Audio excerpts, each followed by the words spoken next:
చాలామంది సంతానం లేని వాళ్ళు. సంతానం లేని వాళ్ళంటే కొంతమంది పెళ్ళైనక సంతానం ఎమ్మడే అందుతుంది కొంతమందికి. కొంతమందికి సంతానం అనేది కొంచెం లేటుగా అందుతుంది.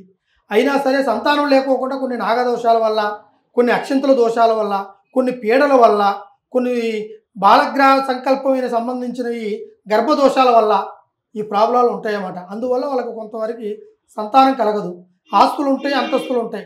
కానీ ఎవరైనా కూడా ఏమని అడుగుతారు? ఎంత సంపాదించో, ఎంత ఉంది నీ ఆస్తి అని అడగరు.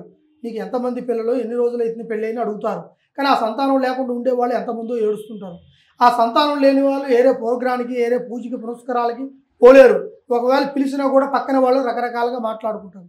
ఆ బాధాకరం కూడా ఉంటుంది. అలాంటి వాళ్ళన్నిటికీ ఎటువంటి సమస్య ఉన్నా కూడా కంపల్సరిగా ఈ ఒక బాలగ్రహ దోష కానీ, ఇటువంటి సంతానం లేని వాళ్ళకి కానీ ఏ ప్రాబ్లం ఉన్నా ఒక్కసారి నన్ను సంప్రదిస్తే మీకు సరైన సంకల్ప బలం, సరైన పరిష్కారం చెప్పి మీకు సంతానం కలిగేటట్టుగా, ఆ దోషాలు ఏమున్నా కూడా నేను పోగొట్టి మీకు సంతానం కలిగించేటట్టు మార్గం చేస్తాను. ఒక్కొక్కరికి 3 నుంచి 7, 7 నుంచి 5, 5 నుంచి 9, 9 నుంచి 11 సంవత్సరాల వరకు సంతానం లేని వాళ్ళు ఉంటారు. కొంతమంది దత్తుపుత్రులను తీసుకుంటారు.